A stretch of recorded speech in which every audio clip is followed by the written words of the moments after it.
En el episodio de hoy vamos a profundizar un poco más sobre la relación de Manuel Puig con el cine. Vamos a ver algunos elementos vinculados a su biografía y nos vamos a enfocar en el análisis de algunos aspectos de El beso de la mujer araña, esta novela escrita por Manuel Puig, situada en 1975, en donde se cuenta la historia de la relación entre dos convictos que son compañeros de celda, Luis Molina y Valentín Arregui.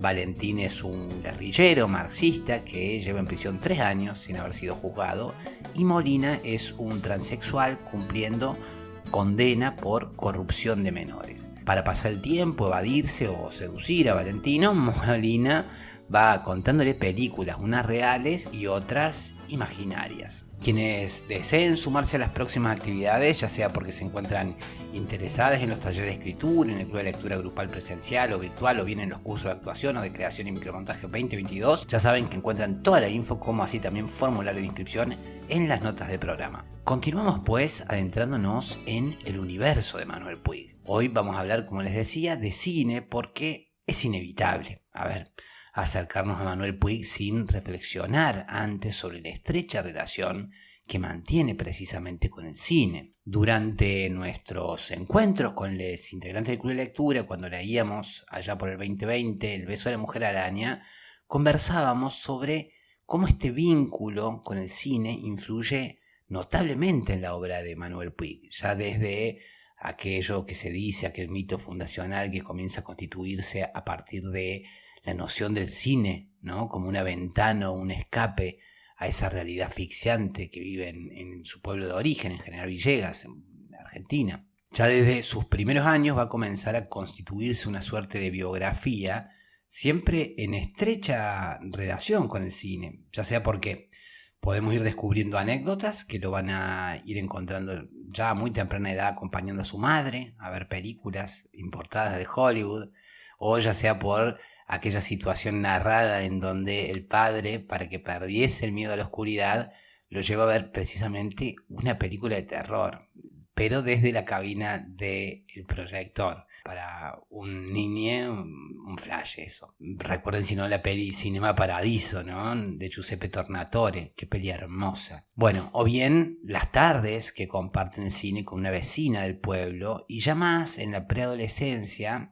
se junta durante las tardes con otra vecina a recortar notas, fotos de la revista con los ídolos de las películas más recomendadas, a modo de collage, archivo, álbum, esa especie de fascinación que teníamos algunos y algunas por esta actividad. Vaya a saber de dónde nace, ¿no? Yo recuerdo que a mí se me daba por coleccionar cosas. Coleccionaba almanaques, monedas, latita, billetes, y también, ahora que recuerdo, hacía álbums con noticias escalofriantes del diario, con los policiales. Aún si encuentra alguna noticia escalofriante o bizarra, incluso suele enviarme un mail con el link. ¿Hacen eso ustedes de enviarse mails a ustedes mismos o audios de voz o notas? Yo tengo en WhatsApp, yo mismo tengo y charlo conmigo mismo. ¿Eran de hacer colecciones, archivos, álbums? ¿Ustedes qué coleccionaban, archivaban? Bueno, me fui por las ramas. Dejo en la nota del programa por si quieren contarme. Dejo ahí la pregunta de qué coleccionaban. Como decía, parece que Puig se le daba también esta aflicción, como decía, con las actrices y las figuras del cine del momento, las estrellas. Y luego va a continuar con esta pasión, primero internándose ya en Buenos Aires en cineclubs, donde va a comenzar a ver cine europeo, el cual lo va a estimular e incentivar a comenzar a trabajar primero como asistente de dirección. Llega incluso a pedirle laburo, trabajo. Hay quien dice, no me gusta cuando la gente dice laburo. Bueno, llega a pedirle incluso trabajo, laboro, al reconocido director y productor Daniel Tiner, el marido de Mirtis, de Mirta Legrand. Y luego se va a ir a estudiar Cine Italia, donde va a traducir guiones de películas, va a colaborar con la escritura de guiones e incluso va a comenzar a escribir sus propios guiones para luego finalmente desencantarse del cine, de escribir para el cine, para redescubrirse como un novelista que se vale del cine para escribir narrativa.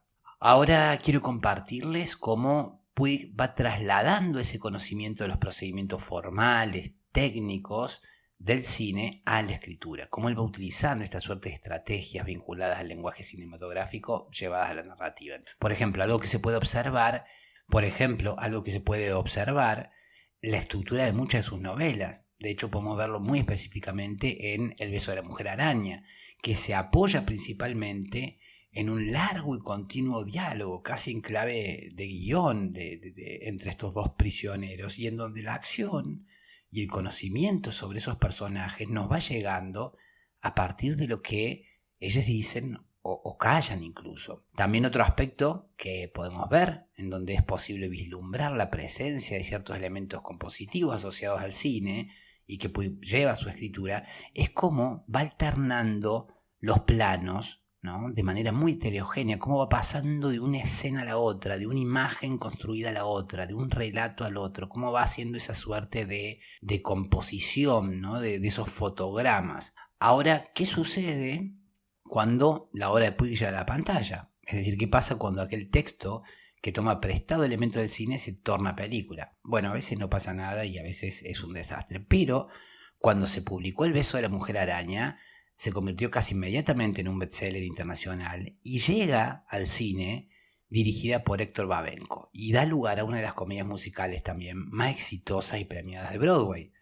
Con música del alemán Hans Werner Henze, se transformó también en ópera y también se llevó al teatro con excelente respuesta de los medios y gran aceptación del público. O sea, vemos que una vez nacida como en la literatura, en la narrativa, se traslada a un montón de lenguajes por las mismas capacidades y posibilidades que tiene ese material. Entonces, como decía, desde el principio hasta el final, El beso de la mujer araña viene bajo la forma de un diálogo entablado entre estos dos prisioneros, Valentín y Molina, un diálogo que solo es interrumpido solo en 5 ocasiones, debido primero a la intercalación de 2 informes policiales y 3 entrevistas del transexual con el director de la penitenciaría. Y la ausencia de una voz narradora en la obra es muy notable, es significativa, es decir, no hay ningún tipo de narrador que sirva como esencia presentadora o intermediaria entre el lector y el mundo ficticio de la obra. O sea, desde el primer momento se descubre que se trata de un caso que rompe con los cánones y normas, por ejemplo, de la novela tradicional, donde la presencia del narrador se erige como componente imprescindible y necesario en las instancias narrativas. Entonces, la concatenación de réplicas del diálogo entre los dos protagonistas es una clara muestra de la influencia que la experiencia cinematográfica y de radioteatros deja justamente en Puig, quien consigue crear un género híbrido, ¿no?, entre la novela, el cine, pero también entre la novela y el teatro. De hecho, debido a su estructura, como decía, ha sido representada en teatro, en cine, musical, ópera. En teatro creo que incluso contó con el mismo Manuel Puig como actor representando al personaje de Molina. Y esto que decía también, que este carácter hace que la obra sea susceptible a representarse tanto como en teatro como en cine, se debe, antes que nada, a que trata, como decía, de una concatenación de charlas ininterrumpidas solo por momentos de sueño que vuelven a continuarse hasta la mañana siguiente. Es decir, él narra, ellos hablan, él narra una película y hay un sueño y después es otro día que comienza.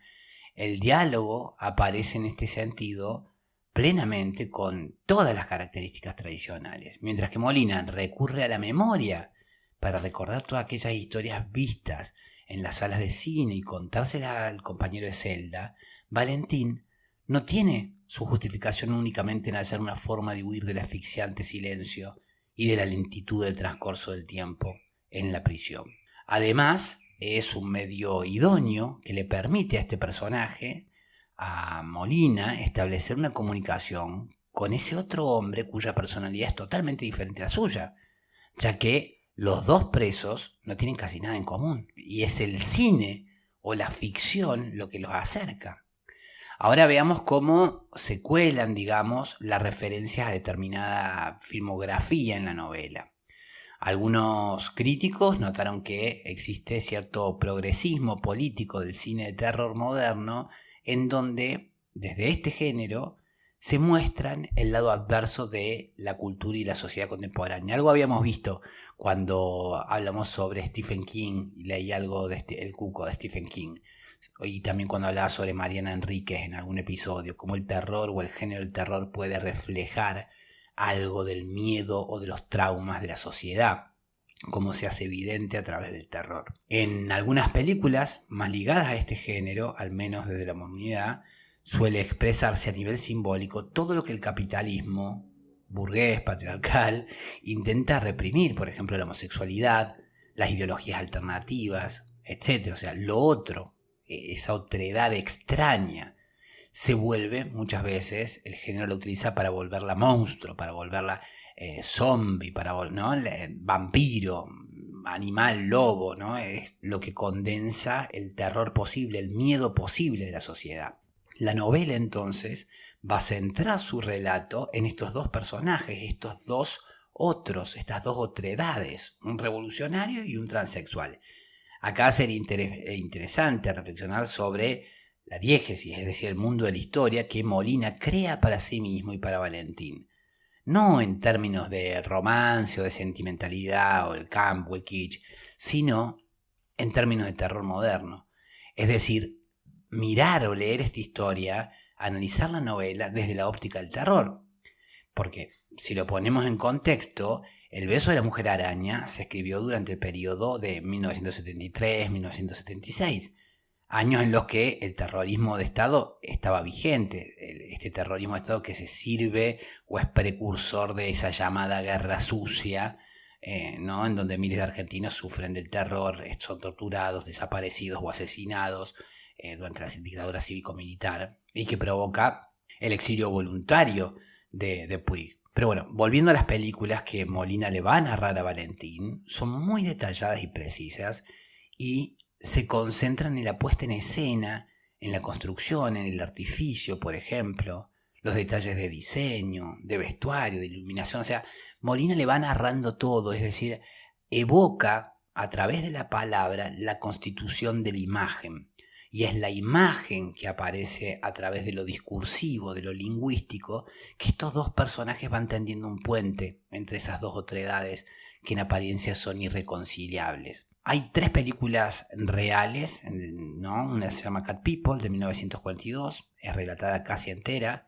I Walk It With a Zombie, de 1943, y White Zombie, de 1932. Y se combinan para ir componiendo la ficticia La Vuelta de la Mujer Zombie. The Enchant Cottage, de 1945, también es contada en su totalidad. Y otro film aparece en la novela como la película de propaganda nazi Destino, o una película de carretera de coches que cuenta Valentín, y una película mexicana del género cabaretera, esas son todas ficticias. Y bueno, ya terminando, les voy a dejar en las notas del programa para que la vean si lo desean, una de estas películas, I Walk It With a Zombie. Mi inglés siempre tan afortunado. Se los dejo en las notas del programa. Y bueno, por acá quedamos hoy. Ahora les digo con qué seguimos mañana, pero antes y como siempre, gracias por sus aportes, colaboraciones económicas a través de los distintos medios que dejo en las notas de cada programa. Gracias por compartir, dar me gusta, suscribirse, seguirme en Spotify, iVoox, Apple Podcasts, Google Podcasts, Spreaker, you know. Mañana, para finalizar con la reflexión y el análisis del beso de la mujer araña, voy a leer un fragmento en clave de audiolibro o audiolectura, como gusten llamarlo, pero eso será mañana, porque aquí quedamos hoy con este episodio número 68 de Monstruos, Brujas y Magas, en donde deseo haberles aportado contenido que haya sido de su interés y haber sido buena compañía, y agradecerles porque ustedes han sido buena compañía para mí, y valoro mucho que me sigan acompañando para aprender, descubrir, redescubrir y, por qué no, encontrarnos en el camino de este alto viaje entre monstruos, brujas y magas. Mi nombre es Facundo Rubiño, coordinador y creador de la Crespo Estudio, y quien les desea que hagan un muy buen día. Será entonces hasta mañana viernes, pebetas, pebetes, para seguir con más Monstruos, Brujas y Magas a las 7:30 Argentina por tu plataforma de podcast favorita.